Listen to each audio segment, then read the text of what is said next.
اللہ الرحمن الرحیم اللہم صلی علی سیدنا و مولانا محمد وعلی آلہ وصحبہ وبارک وسلم صلاۃ و سلام علیک یا سیدی یا رسول اللہ وعلی آلک و اصحابک یا سیدی یا حبیب اللہ۔ نہایت ہی واجب الاحترام معزز و محترم و مکرم شرکائے سفر نور کورس، اللہ رب العزت کے کرم اور آقا کریم علیہ الصلاۃ والسلام کے نالین پاک کے تصدق سے ہم بحمد اللہ تعالی اس عظیم الشان پروگرام کی آج 9ویں نشست کے اندر شریک ہیں۔ دعا ہے کہ رب لم یزل نور کے اس سفر سے ہمیں زیادہ سے زیادہ روشنی اخذ کرنے اور اپنے ایمان اور اپنے کردار اور اپنے اخلاق اور اپنی زندگی کو سنوارنے کی توفیق عطا فرمائے۔ تو ناظرین کرام، بلا تاخیر ہم چلتے ہیں آج کے لیکچر کی طرف۔ پہلا سیشن علوم القرآن کا ہوا کرتا ہے ہمارا۔ آج علوم القرآن کے اندر ایک بہت ہی انٹرسٹڈ چیز ہے۔ اس سے پہلے علوم القرآن کے اندر ہم نے لفظ قرآن کے لفظی و معنی مفاہیم سمجھے، پھر اس کے بعد ہم نے وحی کے بارے میں پڑھ رہے ہیں، وحی کی لفظی تعریف، اس کی اصطلاحی تعریف، پھر وحی کتنی صورت میں نازل ہوئی ہے، پھر نبی کریم علیہ الصلوۃ والسلام کے اوپر وحی کے نازل ہونے کے کتنے طریقے ہیں، پھر لفظ وحی قرآن پاک کے اندر کس کس معنی کے اندر استعمال ہوا ہے، یہ ساری چیزیں ہم نے پڑھی ہیں۔ آج جو ہمارے لیکچر کا ٹاپک ہے، ٹائٹل ہے، وہ ہے تعارف اجزائے قرآن،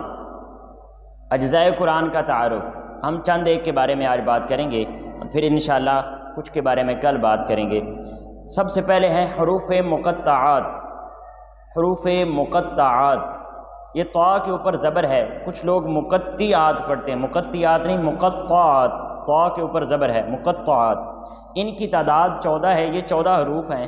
آپ کو معلوم ہے کہ ان کو مقطعات، ہم نے پہلے لیکچر کے اندر اس کے بارے میں بات کی تھی کہ مقطعات ان کو اس لیے کہتے ہیں کیونکہ ان کو ٹکڑے ٹکڑے کر کے پڑھا جاتا ہے، ایک ایک حرف کر کے پڑھا جاتا ہے، اس لیے ان کو مقطعات کہا جاتا ہے۔ تو یہ ٹوٹل 14 حروف ہیں اور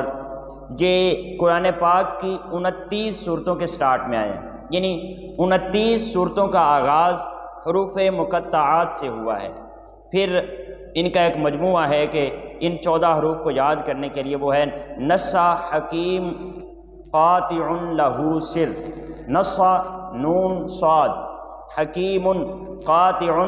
لہو سر، یہ 14 حروف ہیں جن کو حروف مقطعات کہا جاتا ہے، اور یہ مقطعات کی شیپ کے اندر مختلف صورتوں کے شروع میں آئے ہیں، جیسا کہ یاسین ہے، طٰہٰ ہے، الف لام میم ہے۔ تو یہ 14 حروف ہی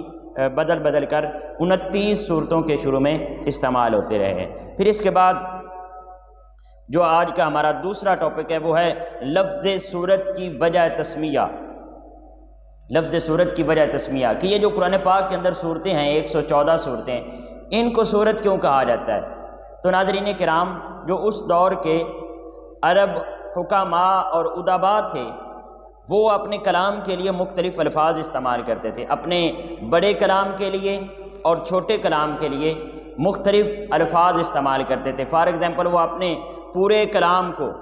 جو ان کا مجموعہ ہوتا تھا، مجموعی کلام، ان کو وہ دیوان کہتے تھے۔ مجموعی کلام کو کیا کہتے تھے؟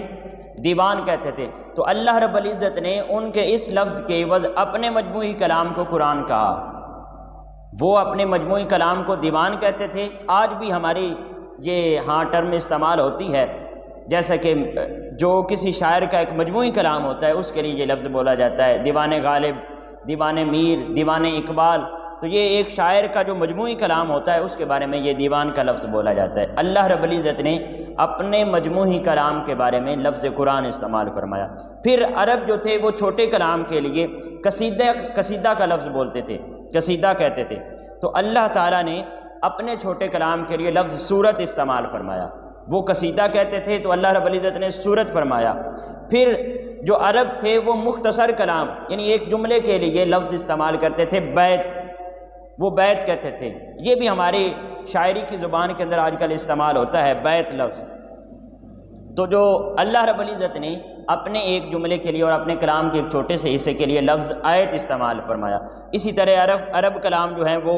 جب اپنے کلام کا اختتام کرتے تھے تو وہ اختتام کے لیے کافیہ کہتے تھے۔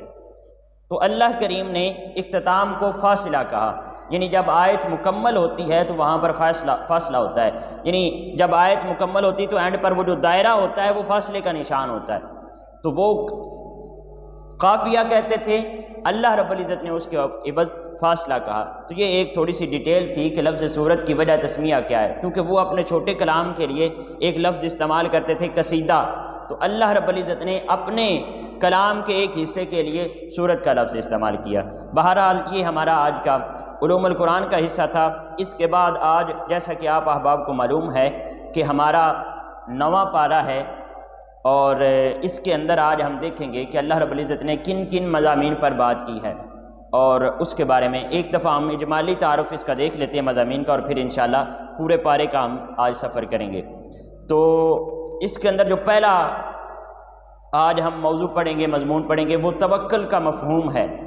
کہ توکل کیا چیز ہے، اس کے بارے میں ہم انشاءاللہ ڈیٹیل سے بات کریں گے۔ پھر حضرت موسیٰ علیہ السلام کا واقعہ، بہت ہی دلچسپ واقعہ، اور آپ کی پیدائش سے لے کر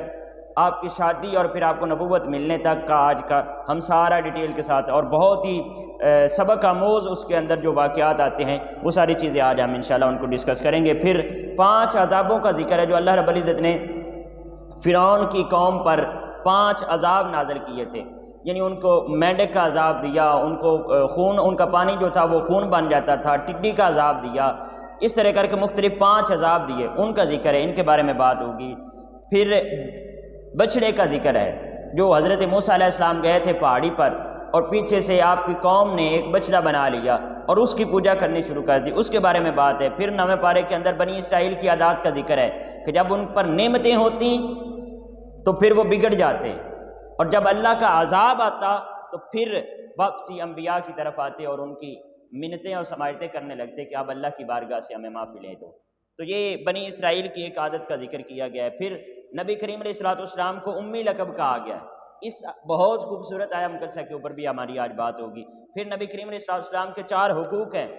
جو اللہ رب العزت نے 9ویں پارے کے اندر ذکر کیے ہیں، جو اللہ کے نبی کے اپنی امت کے اوپر 4 حقوق ہیں، بہت پیاری 4 باتیں، ان کے اوپر بھی بات ہوگی۔ پھر حضرت موسیٰ علیہ السلام نے جو عصا مارا تھا، اور آپ کے عصا مارنے سے ایک پتھر سے 12 چشمے نکل آئے تھے، اور آپ کی جو قوم کے 12 قبیلے تھے ان کو مختلف، ہر قبیلے کو ایک چشمے کے ساتھ جوڑ دیا اور وہ اپنے اپنے چشمے سے پانی پینے لگے، تو اس بارے میں ذکر ہے 9ویں پارے کے اندر۔ پھر بلم بن باورا کا واقعہ ہے، یہ ایک یہودی تھا، اس کا بہت دلچسپ واقعہ ہے کہ یہ جب بد دعا کرنے لگا حضرت موسیٰ علیہ السلام کے خلاف تو اس کی زبان جو تھی وہ نکل کر سینے تک آ گئی تھی، تو یہ بھی ایک بہت دلچسپ واقعہ ہے، اس کے بارے میں بھی ہم 9ویں پارے میں انشاءاللہ بات کریں گے۔ پھر سورۃ الانفال اس بارے میں شروع ہو رہی ہے، حضور کا ہاتھ اللہ کا ہاتھ فرمایا گیا، اس بارے میں ہم انشاءاللہ وما رمیت اذ رمیت ولکن اللہ رمی، جی آیہ مقدسہ 9ویں پارے کے اندر ہے، انشاءاللہ اس کے بارے میں بات کریں گے۔ پھر اموال و اولاد فتنہ ہے، تو یہ فتنہ کس معنی میں لیا جاتا ہے اور اس کا اصل معنی کیا ہے، اس بارے میں بات ہوگی۔ پھر نبی کریم علیہ السلام کو فرمایا گیا کہ جب تک آپ موجود ہیں اپنی امت کے اندر، اس امت کے اوپر عذاب نازل نہیں ہوگا، اس بارے میں بھی انشاءاللہ یہ بہت خوبصورت ایک آیہ مقدسہ، ہمارا آخری آج کا مضمون یہ ہوگا، اس بارے میں بھی بات ہوگی۔ تو یہ ناظرین کرام ہمارے آج کے 9ویں پارے کے مضمون ہیں، اب ان کے اوپر ڈیٹیل کے ساتھ بات کرتے ہیں۔ تو 9ویں پارے میں ناظرین کرام 9واں پارہ ہے، سورۃ الاعراف ہے، آیت نمبر 89 کا جو آج ہم حصہ پڑھیں گے وہ ہے علی اللہ توکلنا۔ یہ حضرت شعیب علیہ السلام کا جملہ ہے کہ انہوں نے فرمایا کہ ہم اللہ پر توکل کرتے ہیں، ہم نے اللہ ہی پر بھروسہ کیا۔ تو یہ جو توکل ہے یہ کیا چیز ہے ناظرین کرام؟ دیکھیں، توکل کا لفظی معنی ہے والی بنا لینا اور کسی پر اعتماد کر لینا، والی بنا لینا اور اعتماد کر لینا، یہ ہے توکل کا لفظی معنی۔ اور اصطلاح دین میں یعنی اسلام کے اندر ہم توکل کا کیا معنی لیں گے تو اس کا مطلب یہ ہے کہ اپنے آپ کو اللہ رب العزت کے سپرد کر دینا، اپنے آپ کو اللہ رب العزت کے سپرد کر دینا، یعنی میں جو کچھ بھی ہوں اے مولا میں تیرا ہی ہوں۔ اب یہاں پر ایک کنسیپٹ تھوڑا سا غلط لیا جاتا ہے، وہ یہ ہے کہ اگر اپنے آپ کو اللہ رب العزت کے سپرد کر دینا ہے تو پھر محنت کرنے کی کیا ضرورت ہے، پھر میرے سارے کام اللہ کرے گا، پھر اسباب کو اختیار کرنے کی کیا ضرورت ہے؟ اللہ رب العزت کام کر دے گا۔ تو اس کی کلیئرٹی میں آج کرنا چاہتا ہوں کہ ناظرین کرام دیکھیں، توکل اللہ پر ہی کرنا ہے، بھروسہ اللہ پر کرنا ہے، لیکن اس نے حکم دیا ہے کہ اسباب کو اختیار کرو۔ وہ اسباب پیدا کرنے والا ہے، اور اس نے اسباب پیدا ہی اس لیے کیے ہیں، وہ مسبب الاسباب ہے نا، اسباب کو پیدا کرتا ہے، تو وہ اسباب کو پیدا ہی اس لیے کرتا ہے کہ ہم ان کو استعمال کریں، ہم ان اسباب سے فائدہ اٹھائیں۔ تو اسباب کو اختیار کرنے کا حکم ہے، اور اسباب کو اختیار کرنے کے بعد پھر اپنے آپ کو اللہ کے حوالے، اللہ کے سپرد کر دینے کا حکم ہے۔ یہ ہے توکل، یعنی اسباب کو اختیار کریں۔ فار ایگزامپل آپ بیمار ہو گئے ہیں، تو یہ توکل کا معنی نہیں ہے کہ آپ دوا نہ لیں۔ یہ کئی بزرگوں کو دیکھا گیا ہے کہ جی اللہ شفا دے گا، اللہ ہی شفا دیتا ہے، لیکن ناظرین کرام اللہ رب العزت نے اسباب کو درمیان میں وسیلہ بنایا ہے، دوا کو سبب بنایا ہے۔ اب یہاں پر دیکھیں، حضرت انس بن مالک رضی اللہ تعالیٰ عنہ، آپ سے ایک روایت ہے، بہت پیاری حدیث۔ آپ فرماتے ہیں کہ ایک صحابی نبی کریم علیہ السلام کی بارگاہ میں حاضر ہوا، اس نے عرض کی یا رسول اللہ، کیا میں اپنی اونٹنی کو باندھ کر اللہ پر توکل کروں یا اس کو کھول کر توکل کروں؟ تو نبی کریم علیہ السلام نے فرمایا اپنی اونٹنی کو اچھی طرح باندھ، اور جب باندھ لے تو پھر اس باندھنے پر بھروسہ نہ کر بلکہ بھروسہ اللہ رب العزت کے اوپر کر۔ یعنی اسباب کو استعمال کرو، اونٹنی کو باندھ، اسباب کو استعمال کر کہ وہ گم نہ ہو جائے، وہ کہیں بھاگ نہ جائے، اس کو کوئی چرا نہ لے، اس کو باندھ، اور باندھنے کے بعد پھر بھروسہ اس باندھنے پر نہ کر بلکہ اللہ کی ذات پر کر کہ میرے رزق کی، میری چیزوں کی، میری جان کی، میرے مال کی حفاظت کرنے والا کون ہے؟ اللہ کی ذات ہے۔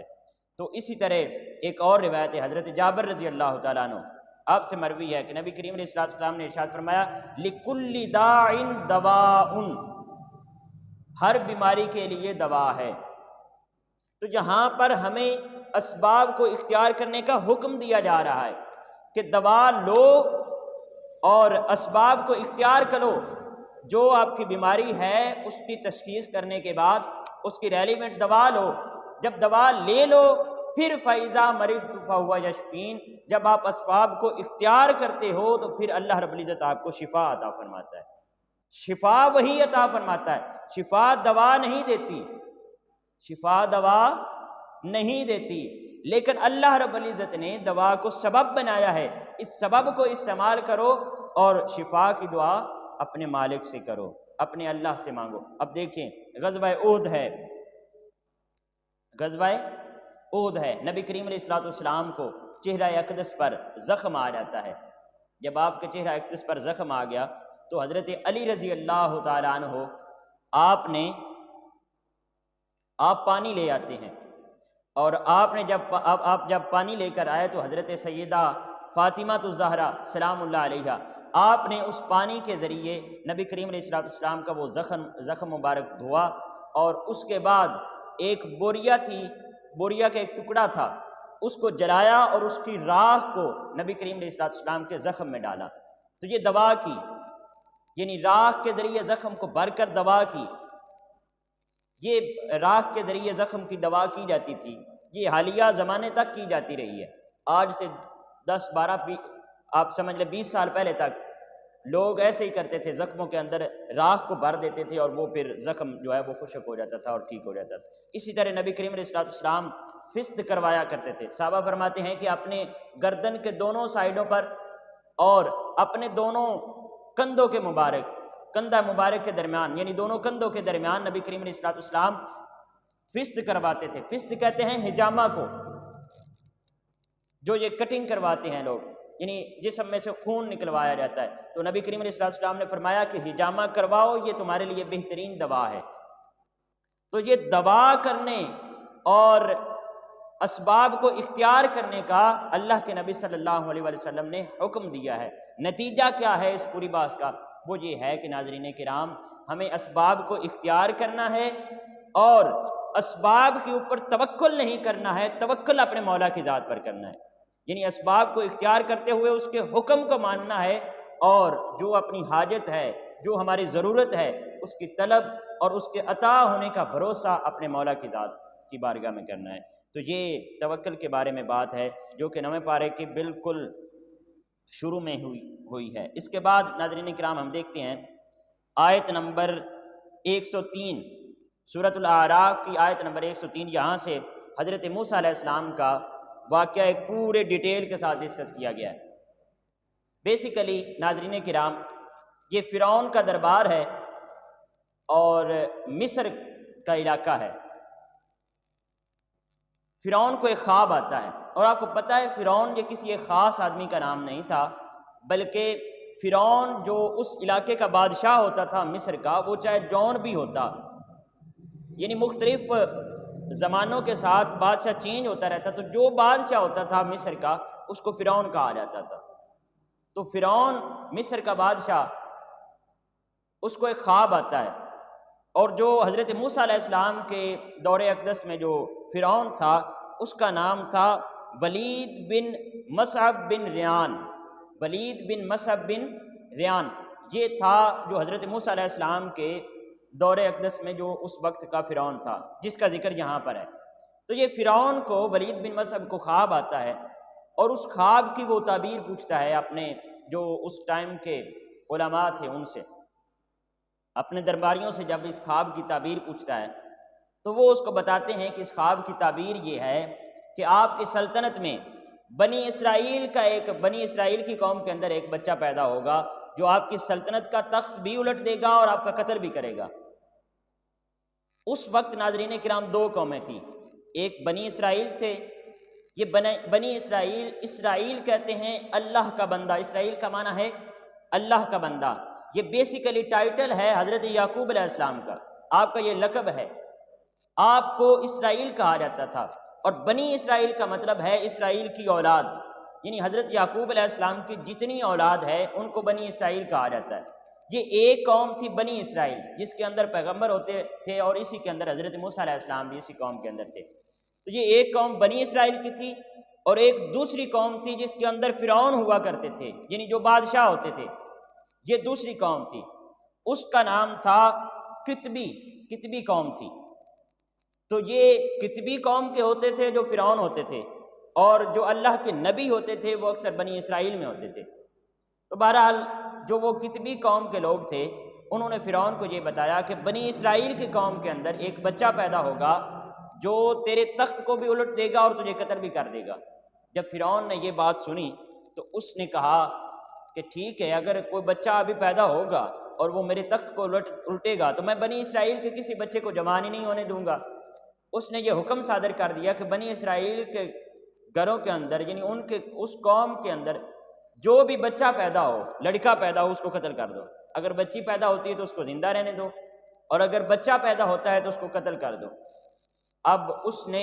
ایک ایک گلی کے اندر اور ایک ایک گھر کے اندر اپنے سپاہی بھیج دیے، اور اپنے جاسوسوں کو ہر گھر کی خبر لینے کے لیے حکم کر دیا، جس گھر کے اندر بھی بچہ پیدا ہوتا اس کو قتل کر دیا جاتا۔ ناظرین کرام، فرعون نے اس وقت 70,000 ان معصوم بچوں کا اور شیرخوار بچوں کا قتل کیا۔ جب وہ 70,000 قتل کر چکا بچوں کا، تو اس کے بعد جو یہ کتبی لوگ تھے یہی اس کے دربار میں حاضر ہوئے، اور انہوں نے آ کر عرض کی، انہوں نے تشویش کا اظہار کیا۔ انہوں نے کہا کہ بادشاہ سلامت، اگر ہم اسی طرح بنی اسرائیل کے بچوں کو قتل کرتے رہے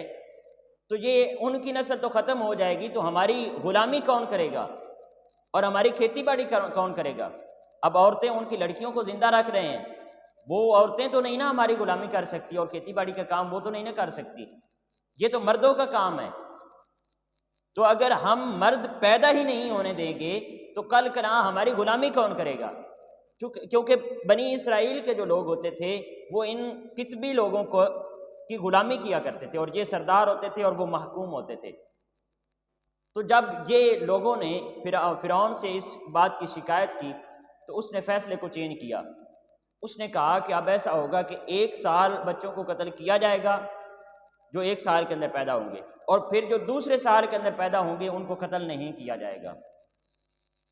تاکہ وہ جس سال قتل نہ کیا جائے اس سال کے بچے جب جوان ہوں تو وہ ہماری کھیتی باڑی کے لیے اور ہماری غلامی اور نوکری کے لیے وہ ہمارے کام آ سکے۔ تو ناظرین کرام، یہ فیصلہ ہوتا ہے فرعون کے دربار میں، اور پھر اسی طرح معاملہ چلنا شروع ہو جاتا ہے۔ حضرت موسیٰ علیہ السلام کے بڑے بھائی حضرت ہارون علیہ السلام اس سال پیدا ہوتے ہیں جس سال بچوں کے قتل نہ کرنے کی باری ہوتی ہے۔ اس طرح حضرت ہارون علیہ السلام تو بچ نکلتے ہیں، ان کو قتل نہیں کیا جاتا، اور حضرت موسیٰ علیہ السلام اس سال پیدا ہوتے ہیں جس سال بچوں کو قتل کرنے کی باری ہوتی ہے۔ اب جب حضرت موسیٰ علیہ السلام پیدا ہوتے ہیں تو آپ کی والدہ، ان کا نام تھا حنا، اور آپ کے والد کا نام تھا عمران، اور آپ کی ایک بہن تھی، اس کا نام تھا مریم۔ تو یہ آپ کی والدہ اور آپ کی بہن مریم، یہ دونوں جب حضرت موسیٰ علیہ السلام پیدا ہوتے ہیں تو ان کو چھپا لیتی ہیں۔ وہ ان کے جاسوس تلاشی وغیرہ لیتے رہتے ہیں وقتاً فوقتاً، لیکن ان کو حضرت موسیٰ علیہ السلام نہیں ملتے،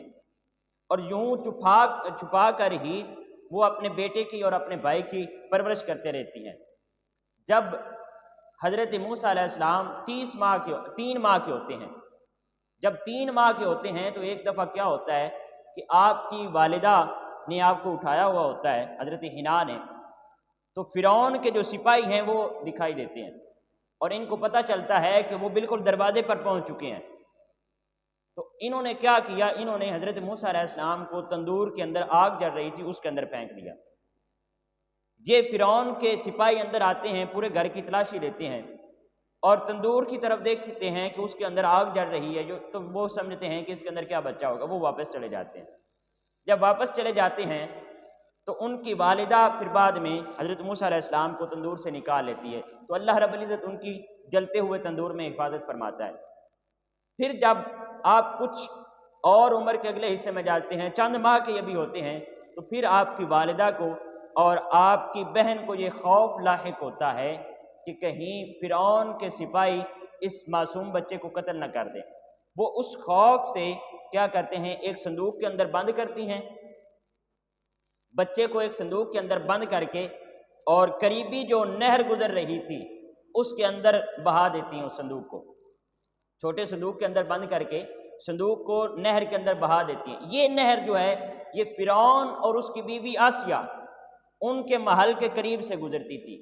یہ آسیہ اپنے محل پر کھڑی ہوئی دیکھتی ہے کہ ایک صندوق ہے جو دریا کے اندر بہہ رہا، نہر کے اندر،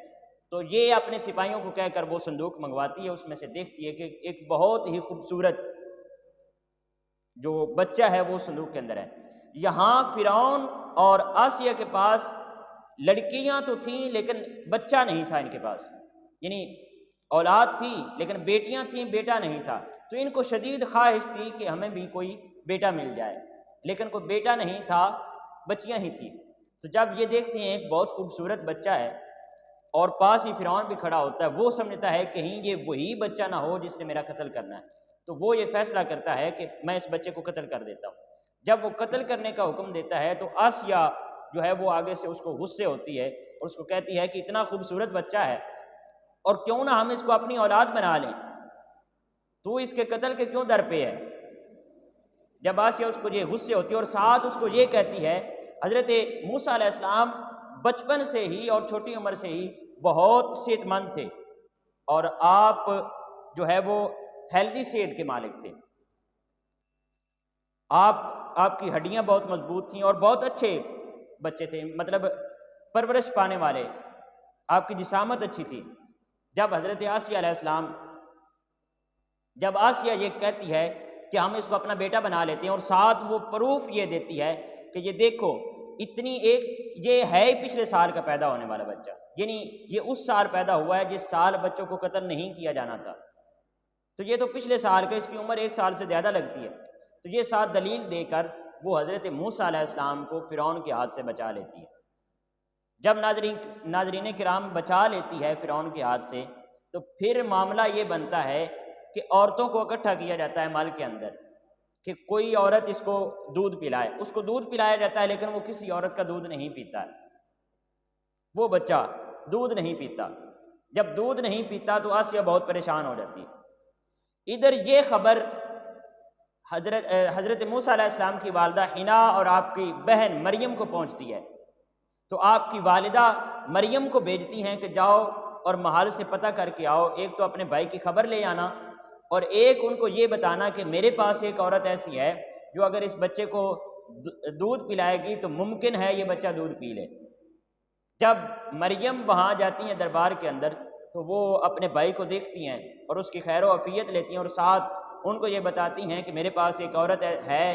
جو دودھ پلا سکتی ہے، تو ممکن ہے کہ یہ بچہ اس کا دودھ پی لے۔ تو وہ آسیہ کہتی ہے اس کو فوراً بلایا جائے۔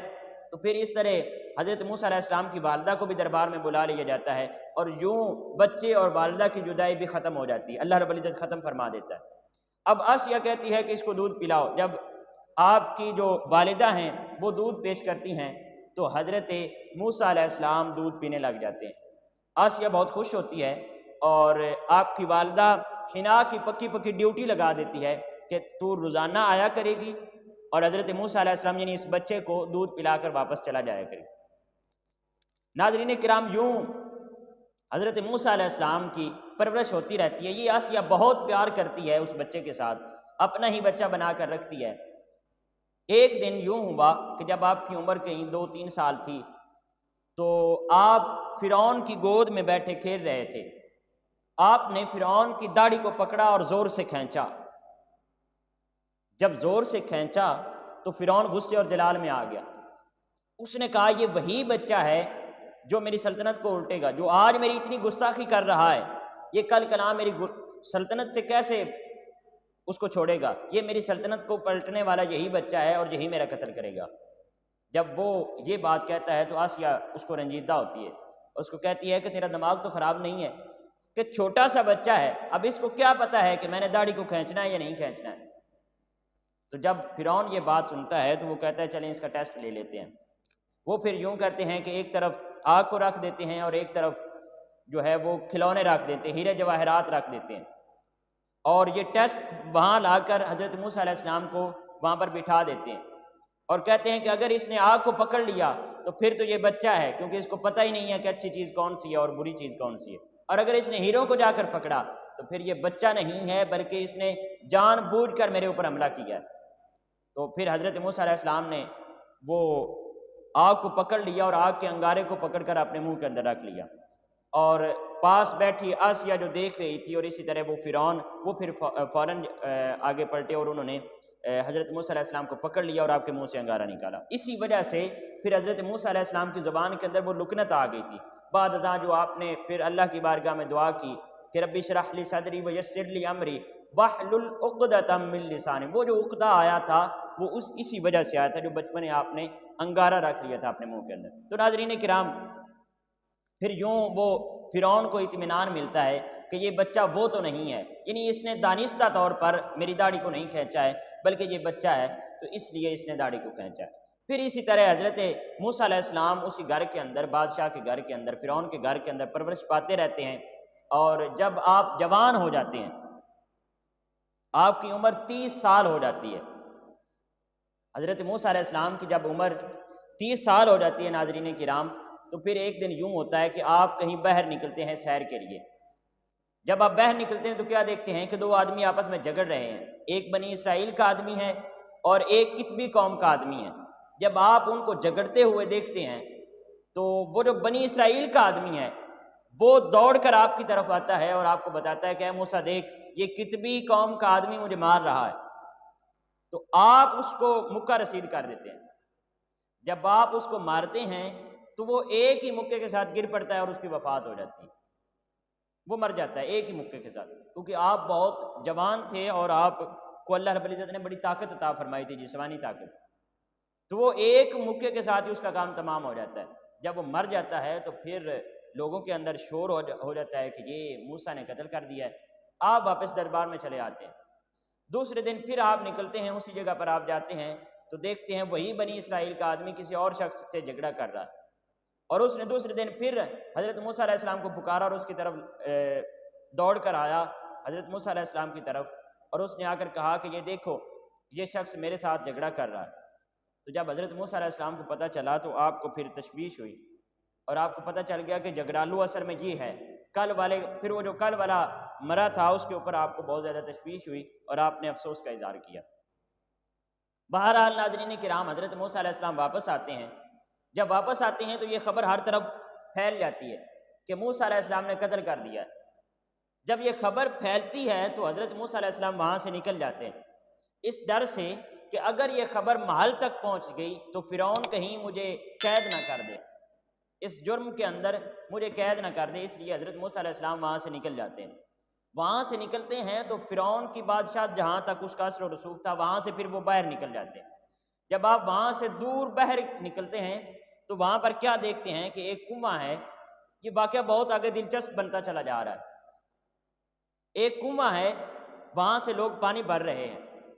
لوگ اپنے جانوروں کو پانی پلا رہے ہیں اور اپنے گھر کے لیے اپنے مشکیزیں وغیرہ جو اپنے برتن تھے ان کو بھر رہے ہیں، اور دو لڑکیاں ہیں جو تھوڑی ہٹ کر کنویں سے دور کھڑی ہیں۔ حضرت موسیٰ علیہ السلام ان لڑکیوں کے پاس جاتے ہیں، اور جب ان کے پاس جاتے ہیں تو وہ لڑکیاں بڑے مؤدبانہ انداز کے اندر اور بڑے سلجھے ہوئے انداز میں پوچھتی ہیں کہ اے نوجوان، اے ساحل نوجوان، آپ کو آج تک پہلے نہیں دیکھا۔ تو حضرت موسیٰ علیہ السلام بتاتے ہیں کہ میں اس گاؤں کے اندر نیا ہوں اور ابھی آیا ہوں، اس لیے آپ نے نہیں دیکھا۔ تو پھر آپ پوچھتے ہیں کہ آپ پیچھے کیوں کھڑی ہیں؟ تو ان میں سے ایک نے بتایا کہ ہم پانی بھرنا چاہتی ہیں لیکن ہمارے گھر میں کوئی نوجوان نہیں ہے، ایک باپ ہے وہ بھی بوڑھا ہے، وہ پانی نہیں بھر سکتا، اور ہم دو لڑکیاں ہیں، تو ہم پانی بھرنا چاہتی ہیں لیکن یہ لوگ ہمیں پانی نہیں بھرنے دے رہے۔ تو حضرت موسیٰ علیہ السلام ان سے برتن لیتے ہیں اور ان کے گھوڑوں کو بھی، جو ان کے جانور تھے، سواری تھی، ان کو بھی پانی پلاتے ہیں اور پھر ان کو پانی بھر کر بھی دیتے ہیں، اور وہ لے کر اپنے گھر چلی جاتی ہیں۔ جب اپنے گھر جاتی ہیں تو یہ اپنے وہ جو بزرگ والد تھے ان کو جا کر بتاتی ہیں کہ ایک اس طرح کا نوجوان جو صالح بھی ہے اور بہت خوبصورت بھی ہے، ان سے ہماری ملاقات ہوئی ہے اور اس نے ہماری مدد کی ہے اور اس نے ہمیں پانی بھر کر دیا ہے۔ جب وہ والد گرامی جو تھے، وہ جو بزرگ والد تھے ان لڑکیوں کے، وہ حضرت شعیب علیہ السلام تھے۔ وہ کون تھے؟ حضرت شعیب علیہ السلام تھے۔ جب حضرت شعیب علیہ السلام یہ بات سنتے ہیں تو آپ پھر پیغام بھجواتے ہیں اور حضرت موسیٰ علیہ السلام کو اپنے پاس بلا لیتے ہیں۔ حضرت موسیٰ علیہ السلام جب حضرت شعیب علیہ السلام کے پاس پہنچتے ہیں اور پھر حضرت موسیٰ علیہ السلام اپنی پوری داستان سناتے ہیں۔ جب پوری داستان سناتے ہیں کہ میں نے اس طرح مجھ سے قتل ہو گیا اور میں اس وجہ سے وہاں سے نکل کر یہاں پر آیا ہوں، تو حضرت شعیب علیہ السلام ان کی ڈھارس بندھاتے ہیں اور ان کو کہتے ہیں کہ آپ پریشان نہیں ہوں، آپ یہاں پر امن میں ہیں اور یہاں پر آپ کی حفاظت کی جائے گی۔ بہرحال حضرت موسیٰ علیہ السلام وہاں رک جاتے ہیں، تو حضرت شعیب علیہ السلام ان سے کہتے ہیں کہ یہ میری دو بیٹیاں ہیں، کیوں نہ ان میں سے ایک کی نکاح تیرے ساتھ کر دیا جائے۔ تو حضرت موسیٰ علیہ السلام کو بھی چونکہ ان کو بھی ضرورت تھی امن کی اور کسی سہارے کی ضرورت تھی، تو اس لیے وہ بھی اس نکاح کو قبول کر لیتے ہیں، اور یوں حضرت شعیب علیہ السلام کی بیٹی کا نکاح حضرت موسیٰ علیہ السلام کے ساتھ ہو جاتا ہے۔ اچھا، حق مہر کے اندر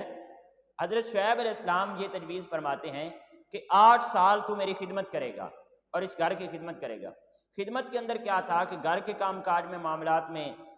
جو ہے وہ ہاتھ بٹانا تھا، اور حضرت شعیب علیہ السلام کی کچھ بکریاں تھیں ان کو چروانا تھا۔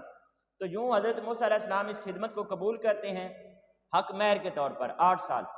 اور اس کے عوض وہ نکاح کر لیتے ہیں۔ جب حضرت موسیٰ علیہ السلام کا نکاح ہوتا ہے اور شادی ہو جاتی ہے تو یوں 8 سال حضرت شعیب علیہ السلام کے ساتھ وہ اپنے نبوی تربیت کے اندر گزارتے ہیں، یعنی اللہ رب العزت حضرت موسیٰ علیہ السلام کی تربیت کا اہتمام فرماتا ہے۔ حضرت شعیب علیہ السلام پھر ان کی تربیت کرتے ہیں اور حضرت موسیٰ علیہ السلام ان کی بکریوں کو بھی چراتے ہیں اور ان کی خدمت بھی کرتے ہیں۔ جب 8 سال گزرتے ہیں تو حضرت شعیب علیہ السلام فرماتے ہیں کیوں نہ 2 سال تو مزید گزار لیں۔ تو 30 سال پہلے آپ کی عمر تھی اور 10 سال یہ حضرت شعیب علیہ السلام کی خدمت میں آپ نے گزارے۔ یوں جب آپ کی عمر 40 سال ہو گئی تو ایک دن آپ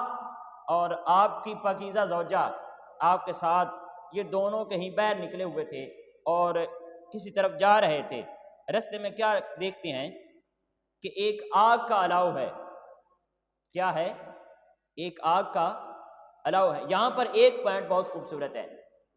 کہ دیکھیں، جب حضرت موسیٰ علیہ السلام حضرت شعیب علیہ السلام سے ملتے ہیں تو ان کی نبوی تربیت شروع ہو جاتی ہے۔ ان کی کیا ہو جاتی ہے؟ نبوی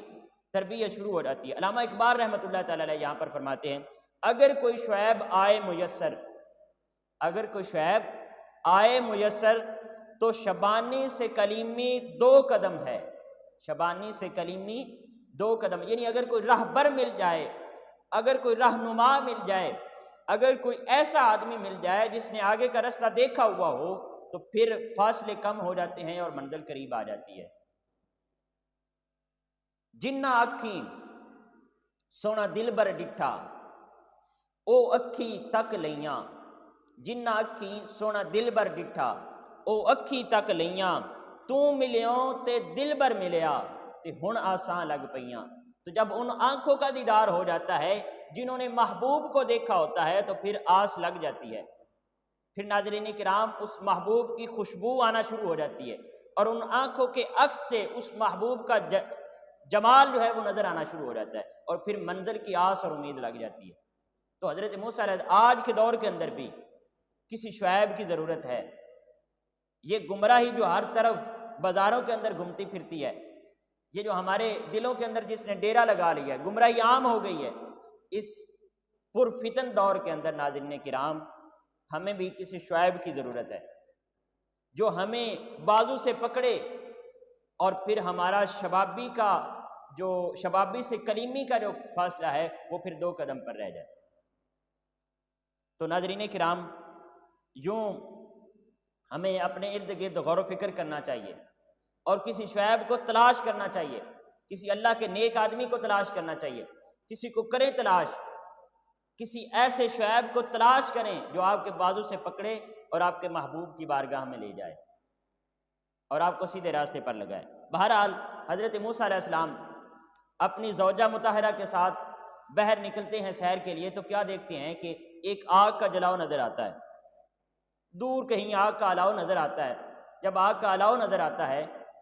تو آپ اپنی بیوی سے کہتے ہیں کہ آپ یہاں پر رکو اور میں وہ آگ کا الاؤ دیکھ کر آتا ہوں، اگر تو وہ میرا اندازہ ٹھیک ہوا کہ آگ ہی ہوئی تو آپ کے لیے آگ لے کر آؤں گا، اور یوں ہم تھوڑی دیر آگ کے گرد بیٹھ جائیں گے، کیونکہ سردیوں کا موسم تھا تو آگ کی ضرورت تھی، اور اگر آگ نہ بھی ہوئی تو میں اس کا پتہ کر کے آتا ہوں۔ پھر جب آپ اپنی بیوی کو وہاں بٹھا کر آگ کے لیے نکلتے ہیں تو یہاں پھر آپ کو نبوت ملتی ہے، اس وقت آپ کی عمر 40 سال ہو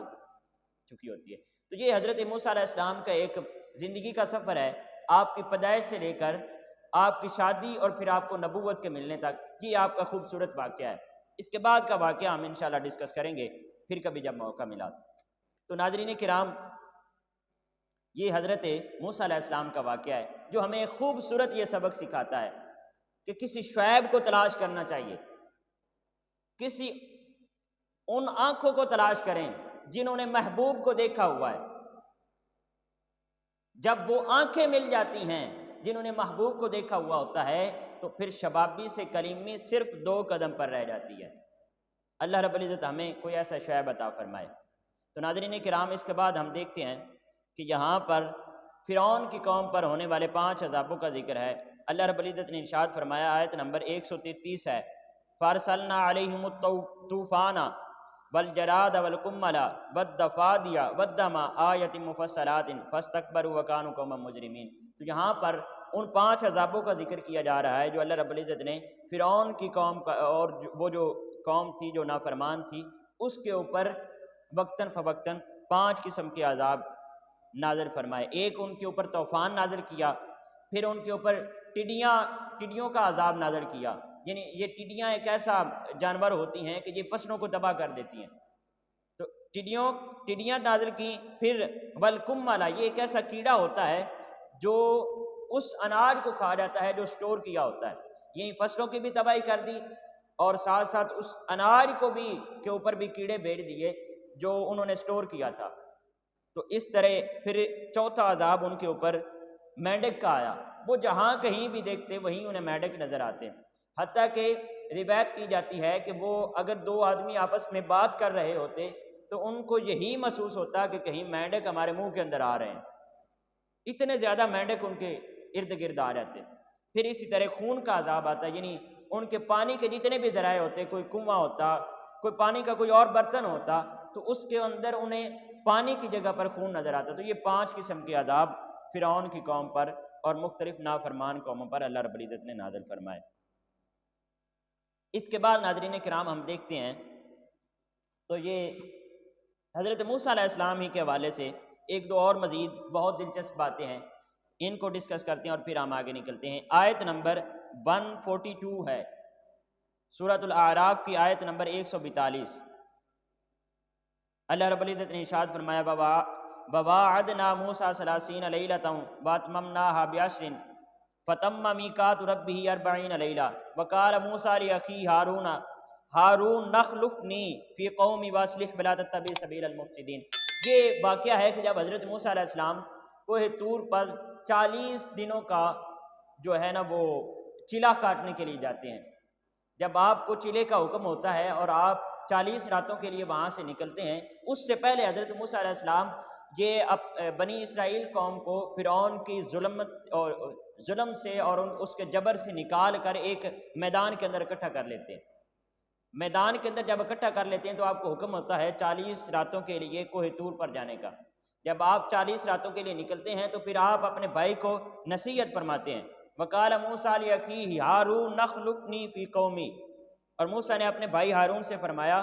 تم میری قوم میں میرے جان نشین رہنا، یعنی اپنے بھائی ہارون علیہ السلام کو۔ اور اس سے پہلے حضرت موسیٰ علیہ السلام نے حضرت ہارون علیہ السلام کے بارے میں دعا مانگی تھی کہ اے مولا میرا بھائی ہے ہارون، چونکہ حضرت موسیٰ علیہ السلام کی زبان میں لکنت تھی تو آپ نے دعا مانگی تھی کہ مولا میرا بھائی ہے وہ اچھی بات کر لیتا ہے، اچھی گفتگو کر لیتا ہے، اچھی تبلیغ کر لیتا ہے، تو اس کو بھی نبوت کا درجہ عنایت فرمایا جائے۔ تو حضرت موسیٰ علیہ السلام کی دعا سے اللہ رب العزت نے حضرت ہارون علیہ السلام کو بھی نبوت کا درجہ عنایت فرمایا تھا۔ تو جب حضرت موسیٰ علیہ السلام وہاں سے نکلنے لگے تو آپ نے اپنے بھائی کو نصیحت کی، ہارون علیہ السلام کو، کہ آپ میرے پیچھے میرا نائب بن کر رہنا، میرا جانشین بن کر رہنا، اور وَأَصْلِحْ، اور اپنی قوم کی اصلاح کرنا۔ قوم کی کیا کرنا؟ اصلاح کرنا۔ وَلَا تَتَّبِعْ سَبِيلَ الْمُفْسِدِينَ، اور فساد کرنے والوں کی راہ پر نہ چلنا۔ جب حضرت موسیٰ علیہ السلام یہ نصیحت کر کے اور اپنے بھائی ہارون علیہ السلام کو اپنا جانشین بنا کر اپنی قوم کے اندر کوہ طور پر چلے جاتے ہیں تو پیچھے کیا ہوتا ہے، ایک یہودی، ایک جادوگر تھا وہاں پر، جادوگر ایک تھا، اس کا نام بھی موسیٰ تھا، موسیٰ سامری۔ وہ موسیٰ سامری جو ہے وہ جادو کیا کرتا تھا، تو وہ کیا کرتا ہے، ہیرے جواہرات کو اکٹھا کر کے اس کے اندر کوئی جادو کرتا ہے اور اس میں سے مختلف آوازیں آنے لگتی ہیں۔ جب مختلف آوازیں آنے لگتی ہیں وہ بچھڑے کی صورت بنا دیتا ہے نا، تو بچھڑے کی صورت بنا کر، یعنی جواہرات کو اکٹھا کر کے اس سے بچھڑے کی صورت بناتا ہے اور اس میں سے پھر جادو کے ذریعے کچھ آوازیں آنے لگتی ہیں۔ تو وہ جو حضرت موسیٰ علیہ السلام کی قوم ہوتی ہے، بنی اسرائیل کی قوم، وہ پھر اس کی پوجا کرنے شروع کر دیتی ہے۔ جب اس کی پوجا شروع کرتی ہے، ادھر سے حضرت موسیٰ علیہ السلام جب واپس تشریف لاتے ہیں تو آپ دیکھتے ہیں کہ قوم ساری کی ساری اس بچھڑے کی پوجا میں مصروف ہے۔ جب آپ یہ سارا ماجرا دیکھتے ہیں تو آپ پھر حضرت ہارون علیہ السلام سے فرماتے ہیں کہ میں نے تجھے کہا نہیں تھا کہ ان کی اصلاح کرنا، اور میں تجھے اپنا نائب اور جانشین بنا کر گیا تھا، تو نے کیا کیا ہے؟ تو پھر حضرت ہارون علیہ السلام کہتے ہیں میں نے ان کی اصلاح کرنے کی کوشش کی اور ان کو بہت سمجھانے کی کوشش کی، لیکن انہوں نے میرا کہا نہیں مانا اور یہ اس ظلم کے اندر مصروف ہو گئے۔ پھر حضرت ہارون علیہ السلام حضرت موسیٰ علیہ السلام سے عرض کرتے ہیں اور ان کو کہتے ہیں کہ اللہ کی بارگاہ سے دعا مانگیں اور میری مغفرت لے دیں۔ یوں حضرت موسیٰ علیہ السلام اللہ کی بارگاہ میں دعا کرتے ہیں اور حضرت ہارون علیہ السلام کی مغفرت طلب کرتے ہیں۔ تو ناظرین کرام،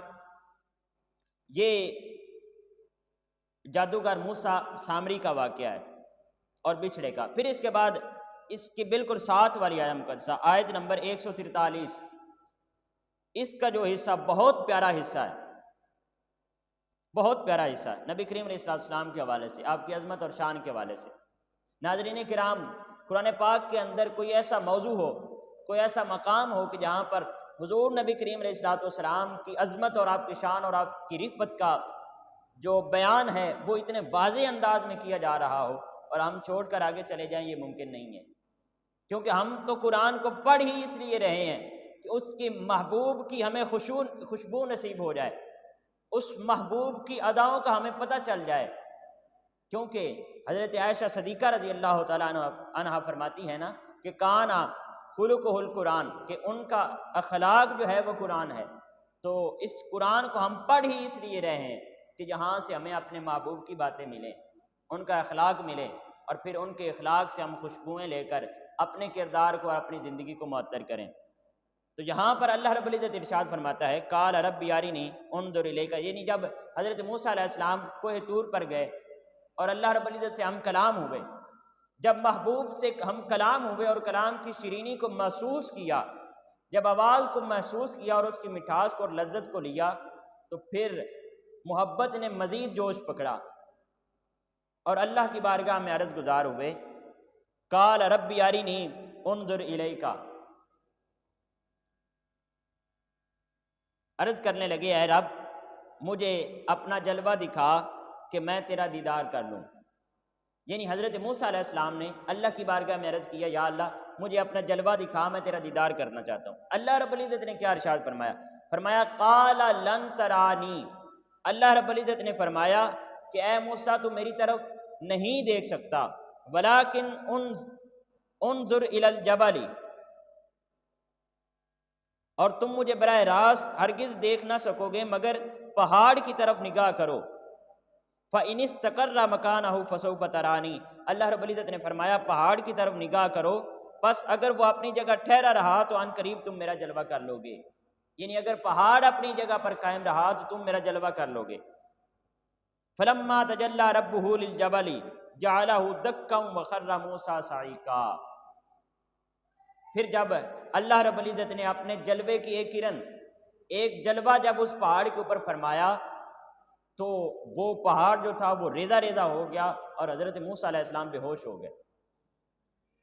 تو یہ اللہ رب العزت نے اپنا جلوہ نہیں کروایا، اپنا دیدار ڈائریکٹ موسیٰ علیہ السلام کو نہیں کروایا، ڈائریکٹ موسیٰ علیہ السلام کو دیدار نہیں کروایا، اور نہ ہی پہاڑ پر اپنا دیدار اور اپنا پورا جلوہ ڈالا، بلکہ جلوے کی ایک کرن ڈالی۔ تو اس کا نتیجہ کیا نکلا کہ پہاڑ ریزہ ریزہ ہو گیا اور حضرت موسیٰ علیہ السلام بے ہوش ہو گئے۔ ناظرین کرام یہاں پر دیکھیں ایک بہت ہی پیارا جو لفظ اللہ رب العزت نے فرمایا قال لن ترانی، اللہ رب العزت نے حضرت موسیٰ علیہ السلام کی اصرار کرنے پر کہ مولا مجھے اپنا دیدار عنایت فرما، اللہ رب العزت نے فرمایا اے موسیٰ تو مجھے نہیں دیکھ سکتا۔ یہاں پر یہ لفظ بہت پیارا ہے، ترانی، یہ واحد مذکر مخاطب کا صیغہ ہے کہ اے موسیٰ تو مجھے نہیں دیکھ سکتا۔ اللہ رب العزت یہاں پر فرما سکتا تھا کہ مجھے کوئی بھی نہیں دیکھ سکتا، لیکن اللہ رب العزت نے ایسے نہیں فرمایا، فرمایا اے موسیٰ تو مجھے نہیں دیکھ سکتا، یعنی کوئی ہے جو مجھے دیکھ سکتا ہے۔ تو یہاں پر بیسیکلی ایک بات کا انکار کیا جا رہا ہے اور ساتھ ایک بات کا اقرار بھی کیا جا رہا ہے۔ انکار اس بات سے کیا جا رہا ہے کہ اے موسیٰ تو مجھے نہیں دیکھ سکتا، اور اقرار اس بات کا کیا جا رہا ہے کہ ایک میرا حبیب ہوگا جس کی آنکھوں کو میں قوت عطا فرماؤں گا اور اتنی قوت اور نعمت سے نوازوں گا کہ وہ میرا دیدار کر سکے گا۔ یعنی اے موسیٰ تو میرا دیدار نہیں کر سکتا، ایک ہوگا جو میرا دیدار کرے گا، اور ما زاغ البصر وما طغى، اور وہ پھر اتنی ٹک ٹکی باندھ کے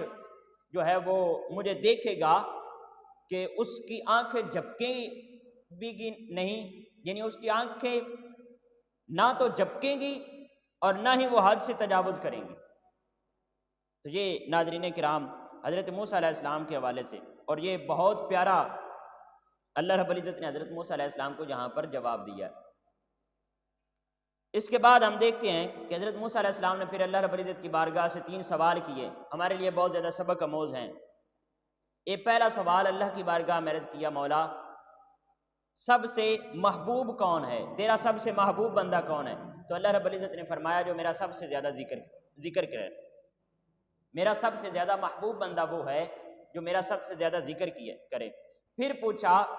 اچھا محبوب تو وہ ہے جو تیرا ذکر کرے، سب سے اچھا حاکم کون ہے؟ تو اللہ رب العزت نے فرمایا کہ سب سے اچھا حاکم وہ ہوتا ہے کہ جو اپنی رعایا کے لیے جو فیصلہ کرے، اگر اس کو وہی فیصلہ اپنے خلاف کرنا پڑے تو وہ اس کو قبول کر لے، یعنی وہ رعایا کے لیے بھی ایسا ہی برتاؤ کرتا ہو جیسا وہ اپنے لیے کرتا ہو، تو وہ سب سے اچھا حاکم ہے۔ پھر پوچھا اچھا یہ اچھا حاکم ہے تو غنی کون ہے؟ تو اللہ رب العزت نے فرمایا جو میری انعامات پر، جو میری نعمتوں پر، جو میری عطا کردہ کرم نوازیوں پر راضی ہو جائے اور شاکر ہو جائے وہ سب سے بڑا غنی ہے، جو اللہ رب العزت کی رضا پر راضی ہو جائے۔ تو یہ حضرت موسیٰ علیہ السلام کا کوہ طور پر تشریف لے جانا، اور پھر یہاں پر آیت نمبر 155 ہے، اس کے اندر پھر وہ ذکر ہے کہ بنی اسرائیل کی قوم پر جب عذاب آنے لگا تو پھر انہوں نے اپنے جو 70 شرفاء تھے ان کو حضرت موسیٰ علیہ السلام کے ساتھ بھیجا کہ یہ جو شرفاء ہیں، پوری قوم نے کہا کہ یہ ہماری طرف سے اللہ کی بارگاہ میں معافی طلب کریں گے، اور جو ہم نے گناہ کیے ہیں، جو اللہ کی نافرمانیاں کی ہیں اور جو اس کے ساتھ شرک کیا ہے،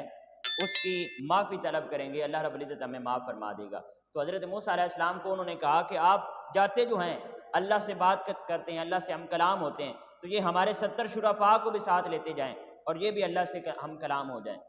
جب حضرت موسیٰ علیہ السلام پھر ان کو ساتھ لے کر جاتے ہیں اور کوہ طور پر وہ جب پہنچتے ہیں تو اللہ رب العزت کی پھر اسی طرح وہ جلوے کی طلب کرتے ہیں، تو اللہ رب العزت جب جلوہ فرماتا ہے تو وہ جو پہاڑ ہوتا ہے وہ ریزہ ریزہ ہو جاتا ہے، اور وہ جو 70 لوگ ساتھ ہوتے ہیں وہ وہیں پر فوت ہو جاتے ہیں، وہ وہیں پر فوت ہو جاتے ہیں۔ پھر ناظرین اکرام، اس کے بعد ہم دیکھتے ہیں کہ یہاں پر ایک بہت پیاری آیت قدسہ سورۃ الاعراف کی آیت نمبر 157 157 اللہ رب العزت ارشاد فرماتا ہے الذین یتبعون الرسول النبی الامی الذی یجدونہ مکتوبا عندہم فی التوراۃ والانجیل، اور یہ وہ لوگ ہیں جو اس رسول صلی اللہ علیہ وسلم کی پیروی کرتے ہیں جو امی لقب نبی ہیں، یعنی دنیا میں کسی شخص کے پڑھے بغیر من جانب اللہ لوگوں کو اخبار غیب اور معاش و معاد کے علوم و معارف بتاتے ہیں۔ یعنی امی کا یہاں پر جو جس ریزن سے اس آیت قصہ کو سلیکٹ کیا گیا ہے لفظ امی ہے کہ امی کا معنی کیا ہے؟ امی کا معنی کیا ہے؟ امی کا مطلق معنی ہم اگر لیں تو اس کا معنی ہے ان پڑھ، لیکن جیسا کہ آپ جانتے ہیں کہ عربی کے اندر ایک لفظ جو ہے وہ مختلف معنی کے اندر استعمال کیا جاتا ہے۔ امی کا معنی بعض اوقات ان پڑھ ہوتا ہے، اور بعض اوقات امی لفظ ام سے نکلتا ہے، اور ام کا معنی ہے ماں۔ ام کا کیا معنی ہوتا ہے؟ ماں اور بنیاد اور فاؤنڈیشن۔ تو چونکہ نبی کریم علیہ السلام تمام نیکیوں، تمام کرم نوازیوں اور اللہ رب العزت کی تمام رحمتوں کی فاؤنڈیشن ہے اور بنیاد ہیں، تو اس وجہ سے آپ کو امی کہا گیا ہے، اگر امی کا یہ معنی لیا جائے۔ اور اگر امی کا معنی ان پڑھ لیا جائے تو اس کا مطلب یہ ہے کہ میرے نبی نے، اللہ رب العزت فرما رہا ہے، میرے نبی نے دنیا میں سے کسی کے سامنے زانو تلزم طے نہیں کیا، کسی کے سامنے کسی کے شاگرد نہیں بنے دنیا والوں میں سے، یعنی اللہ رب العزت نے خود ہی اپنے حبیب کو سکھایا ہے اور خود ہی پڑھایا ہے۔ تو یہ امی کا معنی ہے۔ پھر اس کے بعد ہم دیکھتے ہیں اسی آیت قدسہ کا آگے حصہ، اللہ رب العزت نے ارشاد فرمایا فالذین آمنوا بہ وعزروہ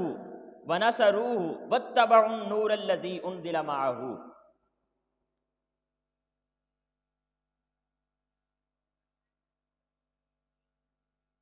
پس جو لوگ اس برگزیدہ رسول صلی اللہ علیہ وسلم پر ایمان لائیں اور ان کی تعظیم و توقیر کریں گے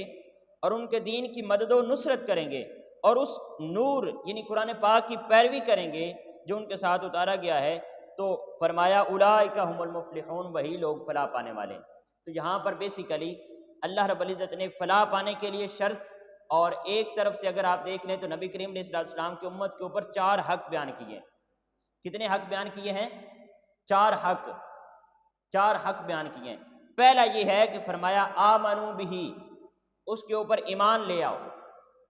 یعنی نبی کریم علیہ السلام کے اوپر ایمان لے آؤ۔ پھر وعزروہ، ان کی تعظیم کرو، ان کی عزت کرو، اور عزت اتنی کرو کہ حد سے بڑھ کر عزت کرو۔ یہاں پر عزروہ مبالغہ کا صیغہ ہے کہ ان کی عزت کرو، ان کی احترام کرو۔ حضور شیخ الاسلام مدد اللہ علیہ آپ فرمایا کرتے ہیں کہ ہر بات کی اور ہر کام کی ایک حد ہوتی ہے، اور عشق رسول اور ادب رسول کا حد اور ان کے لمٹ یہ ہے کہ بے حساب کیا جائے، یعنی عشق رسول اور ادب رسول بے حد و بے حساب کیا جائے۔ تو یہ نبی کریم علیہ السلام کا دوسرا امت پر حق یہ ہے کہ ان کے بے حد و بے حساب عزت اور احترام کیا جائے۔ پھر فرمایا ونصروہ، اور اس کی مدد کرو، یعنی نبی کریم علیہ السلام کی مدد سے مراد یہ ہے کہ حضور کے دین کی مدد کرو اور حضور کے دین کی نصرت کرو۔ ناظرین کرام، میں آپ کو دعوت دینا چاہوں گا کہ اپنے ارد، اور میں روز دعوت دیتا ہوں کہ غور و فکر کریں کہ کون سی تحریک ہے اور کون سی تنظیم ہے جو دین کی کما حقہ مدد کر رہی ہے۔ آج اپنے ارد گرد دیکھیں کس تنظیم کو اللہ رب العزت نے یہ کرم فرمایا ہے کس تنظیم کے اوپر کہ وہ اس فریضے کو سر انجام دے رہی ہے۔ ہماری کئی تنظیمیں ہیں جو دین کا کام کر رہی ہیں، لیکن دیکھیں کوئی تنظیم ہے جو صرف نبی کریم علیہ السلام کی سنتوں کے احیاء کے اوپر لگی ہوئی ہے، کوئی تنظیم ہے جو نبی کریم علیہ السلام کی جو تصوف کو لے کر چل رہی ہے، کوئی تنظیم ہے جو سیاست کو لے کر چل رہی ہے، کوئی تنظیم ہے جو دین کے غلبہ کے لیے کام کر رہی ہے۔ لیکن ان جملہ معاملات کو کلی طور پر نبی کریم علیہ السلام کی اسوہ حسنہ کی روشنی میں چلانے کے لیے اگر کوئی تنظیم اور تحریک کام کر رہی ہے تو وہ تحریک منہاج القرآن ہے۔ آپ دیکھتے ہیں اتنی بڑی عالمگیر تحریک میں سے ایک چھوٹا سا اس کا جو شعبہ ہے، شعبہ کورسز، وہ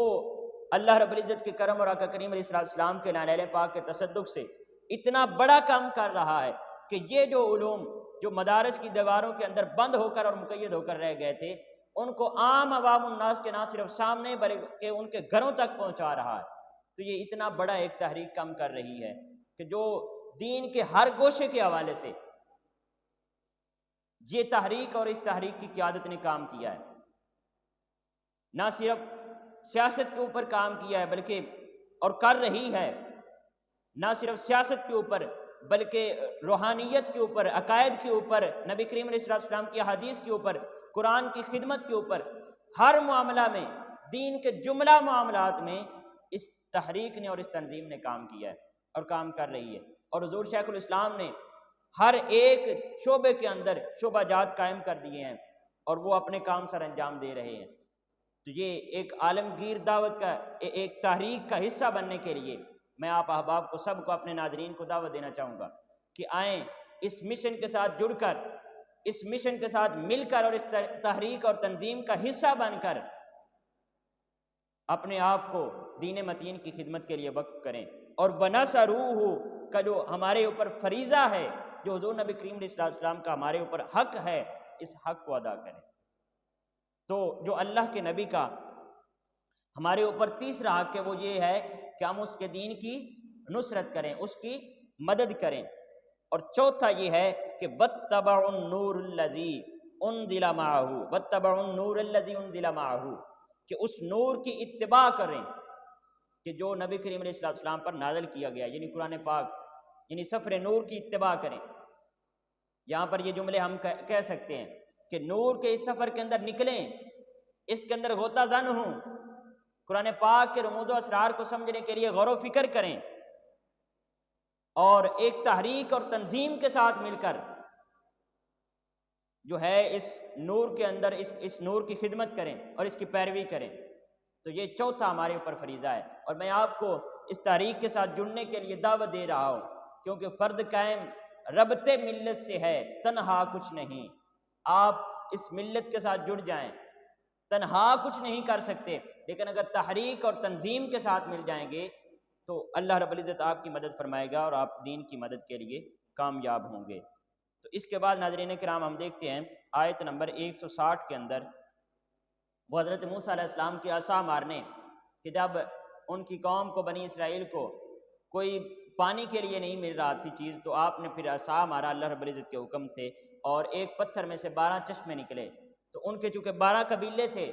تو اللہ رب العزت نے ہر قبیلے کے لیے علیحدہ علیحدہ ایک چشمہ جاری فرما دیا، اور پھر ان لوگوں نے اپنے اپنے جو قبیلے تھے، ہر قبیلے نے اپنا اپنا چشمہ پہچان لیا، اور وہاں سے پھر وہ پانی بھرنے لگے۔ تو یہ بنی اسرائیل کے اوپر اللہ رب العزت کی دیگر نعمتوں کی طرح یہ بھی ایک نعمت ہے۔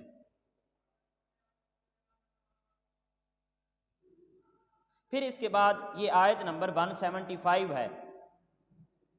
اس کے اندر بلم بن باورا کا واقعہ ہے۔ بلم بن باورا یہ بیسیکلی یوں ہوتا ہے کہ حضرت موسیٰ علیہ السلام کنعان سے شام کی طرف سفر کر رہے ہیں، رستے میں ایک بستی آتی ہے جس کے اندر بہت زیادہ ظلم کیا جاتا ہے۔ آپ اس ظلم کے خاتمے کے لیے اور اللہ رب العزت کی نافرمانیوں کے خاتمے کے لیے اس بستی کے اوپر حملہ کرنے کی کوشش کرتے ہیں۔ جب ان بستی والوں کو پتہ چلتا ہے کہ حضرت موسیٰ علیہ السلام آ رہے ہیں اور ان کو پتہ ہوتا ہے کہ حضرت موسیٰ علیہ السلام بڑے سخت طبیعت کے مالک ہیں اور وہ ہمیں بالکل نہیں چھوڑیں گے، تو وہ پھر جاتے ہیں بلم بن باورا، یہ اس وقت کا یہودی ایک بزرگ تھا جس کے پاس اسم اعظم تھا اور اس کی دعائیں قبول ہوتی تھی۔ یہ سارے بستی والے مل کر اس کے پاس جاتے ہیں اور اس کو کہتے ہیں کہ آپ حضرت موسیٰ علیہ السلام کے خلاف بد دعا کریں،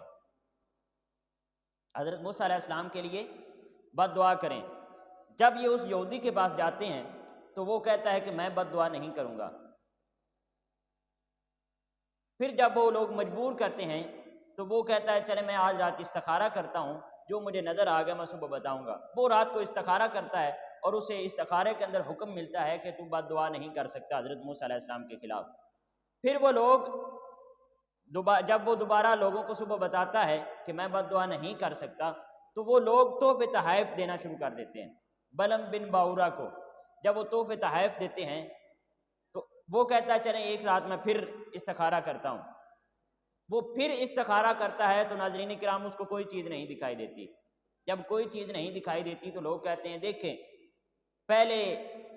آپ کو منع کیا گیا لیکن اس دفعہ منع نہیں نہ کیا گیا، تو اس کا مطلب یہ ہے کہ آپ حضرت موسیٰ علیہ السلام کے خلاف بد دعا کر سکتے ہیں، اب آپ کو منع نہیں کیا گیا۔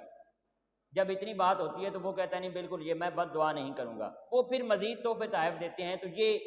اس تحفے تحائف کے لالچ کے اندر آ کر کہتا ہے چلیں ٹھیک ہے میں بد دعا کرتا ہوں۔ پھر یہ اپنی وہ گدی کے اوپر بیٹھتا ہے اور اس پہاڑ کی طرف جاتا ہے جہاں جا کر اس نے دعا کرنا ہوتی تھی۔ وہ گدی رستے میں ایک ایک قدم کے اوپر رکتی ہے اور بیٹھ جاتی ہے، وہ آگے بڑھتی نہیں ہے۔ تو یہ بھی اللہ رب العزت کی طرف سے انہیں اشارہ دیا، اس کو اشارہ دیا جاتا ہے کہ یہ کام نہ کر، بدبختی نہ کر، حضرت موسیٰ علیہ السلام کے خلاف بد دعا نہ کر۔ وہ بہرحال جب پہاڑ پر پہنچ جاتا ہے اور اس لالچ کے اندر آ کر وہاں پر جب پہنچتا ہے اور حضرت موسیٰ علیہ السلام کے خلاف بد دعا کرنے کی کوشش کرتا ہے تو اس کی زبان جو ہے وہ نکل کر سینے تک آ جاتی ہے۔ جب اس کی زبان سینے تک آتی ہے تو ناظرین کرام پھر اس کو پچھتاوا ہوتا ہے اور پھر وہ اپنے بستی والوں کو کہتا ہے کہ دیکھو تم تو بدبخت تھے ہی، ساتھ ساتھ مجھے بھی اپنی بدبختی میں لے لیا ہے۔ پھر وہ بستی والے کہتے ہیں کہ اب یہ تو تیرے اوپر عذاب نازل ہو گیا، اب ہمیں بتا ہم کیا کریں۔ پھر وہ کہتا ہے اب میں بد دعا تو نہیں کر سکتا کیونکہ میری زبان اس طرح ہو گئی ہے۔ اب آپ لوگ ایسے کریں کہ ایک خوبصورت لڑکی کو جو آپ کے گاؤں کی سب سے خوبصورت لڑکی ہو اس کا بناؤ سنگار کر کے اس کو خوبصورت طریقے سے تیار کر کے حضرت موسیٰ علیہ السلام کے لشکر میں بھیج دیں۔ جب وہ لشکر میں جائے گی تو اگر اس نے حضرت موسیٰ علیہ السلام کے لشکر میں سے ایک نوجوان کو بھی اپنی طرف غالب کر لیا اور اس کو گناہ پر آمادہ کر لیا تو یہ تمہاری کامیابی ہوگی، کیونکہ پھر جب وہ ایک بھی اس لڑکی کی طرف آمادہ ہو جائے گا گناہ کے لیے تو اس ایک کا عذاب پھر پورے لشکر پر ہوگا اور پھر وہ لشکر آپ کے اوپر حکومت نہیں کر سکے گا۔ تو یہ اس طرح اس بدبخت نے اتنا جو غلیظ مشورہ دیا۔ تو ناظرین کرام ہمیں آج اپنے احوال کا جائزہ لینا چاہیے کہ اس وقت اس یہودی نے یہ غلیظ مشورہ دیا تھا اور آج یہودی اپنے غلیظ حرکات کی وجہ سے ہماری نوجوان نسل کو عورت کو استعمال کرتے ہوئے کیسے تباہ و برباد کر رہے ہیں۔ ہمیں اس چیز کو سمجھنا ہوگا اور اپنی اور اپنے ساتھ جڑے لوگوں کی رہنمائی کرنی ہوگی اور یہودیوں کے اس جال سے نکلنا ہوگا، نہیں تو ایک فرد کی وجہ سے اس نے کہا تھا کہ پھر وہ آپ کی پوری بستی کو وہ پورا لشکر ناکام ہوگا اور وہ آپ کی بستی کے اوپر حملہ نہیں کر سکے گا۔ تو یہ یہودیوں کی چال ہے، ہمیں اس سے آج کے معاشرے کے اندر بچنا ہے۔ اس کے بعد ناظرین کرام ہم دیکھتے ہیں تو سورۃ الانفال ہے، اسی پارہ کا حصہ ہے، یہاں سے شروع ہو رہی ہے۔ یہ مدنی سورت ہے، اس کے 75 آیات ہیں 75 اور 1195 اس کے کلمات ہیں اور 5280 اس کے حروف ہیں۔ اس کے بعد ہم دیکھتے ہیں تو بہت پیاری آیہ مقدسہ اللہ رب العزت ارشاد فرماتا ہے فَلَمْ تَقْتُلُوهُمْ وَلَكِنَّ اللَّهَ قَتَلَهُمْ وَمَا رَمَيْتَ إِذْ رَمَيْتَ وَلَكِنَّ اللَّهَ رَمَى، اور ان کافروں کو تم نے قتل نہیں کیا تھا بلکہ اللہ نے انہیں قتل کر دیا، اور اے حبیب محتشم جب آپ نے ان کو وہ سنگریزے مارے تھے تو وہ آپ نے نہیں مارے تھے بلکہ وہ میں نے مارے تھے۔ یہ جب نبی کریم علیہ الصلوۃ والسلام ہجرت کی شب اپنے در اقدس سے اپنے گھرانہ مبارک سے نکلتے ہیں تو کافروں نے چونکہ حصار باندھ لیا تھا آپ کے گھر کا اور وہ پہرا دے رہے تھے، تو اللہ رب العزت کے حکم سے حضور نبی کریم علیہ السلام نے کنکریاں اٹھا کر ان کو ماری تو وہ سب اندھے ہو گئے، وہ سب اندھے ہو گئے۔ جب وہ سب اندھے ہو جاتے ہیں تو اللہ رب العزت فرماتا ہے کہ اے محبوب، جب وہ آپ نے، یہاں ان لفظوں کے اوپر غور کریں، فرمایا وما رمیتا اذ رمیتا، آپ نے وہ کنکریاں ماری تھیں، جب وہ آپ نے ماری تھیں وہ بیسیکلی آپ نے نہیں ماری تھی، ولیکن اللہ رما، بلکہ وہ تو اللہ تعالیٰ نے ماری تھی۔ اب یہیں پر اسی آیت کے اندر اللہ رب العزت فرما رہا ہے کہ آپ نے ماری تھی اور آپ نے نہیں بلکہ اللہ نے ماری تھی۔ تو بیسیکلی حضور نبی کریم علیہ السلام کے کنکریاں مارنے کو اللہ رب العزت اپنی کنکریاں مارنا فرما رہا ہے، کہ حضور کے عمل کو اپنا عمل فرما رہا ہے۔ اسی طرح اللہ رب العزت ارشاد فرماتا ہے تبارک الذی بیدہ الملک، کہ اللہ بڑا بابرکت ہے وہ ذات کہ جس کے ہاتھ میں بادشاہی ہے۔ اب اللہ رب العزت کا کوئی ہاتھ ہے نہیں، کیونکہ حضور اللہ رب العزت تو مجسم سے پاک ہے، جسم سے پاک ہے، تو پھر یہاں پر یہ ہاتھ کس کا فرمایا جا رہا ہے؟ ناظرین کرام، ایک ہاتھ ایسا ہے جس ہاتھ کو اللہ رب العزت نے اپنا ہاتھ ارشاد فرمایا ہے۔ فرمایا جب حضور نبی کریم علیہ السلام بیعت لے رہے تھے، بیعت رضوان جس کو کہا جاتا ہے، اسلامی تاریخ کے اندر مشہور ہے، جب نبی کریم علیہ السلام وہ درخت کے نیچے اصحاب سے بیعت لے رہے تھے تو نبی کریم علیہ السلام نے تمام اصحاب کے ہاتھوں کو نیچے اکٹھا کیا اور اوپر اپنا ہاتھ رکھا۔ جب حضور نبی کریم علیہ السلام نے ان کے ہاتھوں کے اوپر اپنا ہاتھ رکھا تو اللہ رب العزت نے فرمایا ید اللہ فوق ایدیہم، کہ ان کے ہاتھوں پر اے حبیب آپ کا ہاتھ تو تھا لیکن وہ اصل میں آپ کا نہیں بلکہ وہ اللہ کا ہی ہاتھ تھا۔ تو یہ اللہ رب العزت نے اپنے حبیب کے ہاتھ کو اپنا ہاتھ ارشاد فرمایا۔ پھر اسی طرح یہاں پر آیت قصہ ہے وَاعْلَمُوا، آیت نمبر 28، وَاعْلَمُوا أَنَّمَا أَمْوَالُكُمْ وَأَوْلَادُكُمْ فِتْنَةٌ، اور جان لو کہ آپ کے اموال اور آپ کی اولاد فتنہ ہیں، وَأَنَّ اللَّهَ عِندَهُ أَجْرٌ عَظِيمٌ، اور اللہ تعالیٰ کے پاس اجر عظیم ہے۔ تو یہاں پر اموال اور اولاد کو فتنہ کہا گیا ہے۔ نبی کریم علیہ السلام ایک دفعہ ممبر پر تشریف فرما ہیں کہ حسنین کریمین رضی اللہ تعالی عنہما وعلیہم السلام تشریف لے آتے ہیں سرخ جوڑوں کے اندر، بہت خوبصورت لگ رہے ہیں۔ جب وہ دونوں تشریف لاتے ہیں مسجد نبوی شریف کے اندر تو وہ چونکہ بچپنا ہے تو لڑکھڑاتے ہیں۔ جب نبی کریم علیہ السلام یہ منظر دیکھتے ہیں تو حضور اپنی مسند سے اور اپنے ممبر شریف سے تشریف اٹھاتے ہیں اور ان کا جا کر استقبال کرتے ہیں اور ان کو سینے سے لگا لیتے ہیں۔ جب ان کو سینے سے لگاتے ہیں تو پھر نبی کریم علیہ السلام یہ آیت مقدسہ پڑھتے ہیں کہ انما اموالکم و اولادکم فتنہ،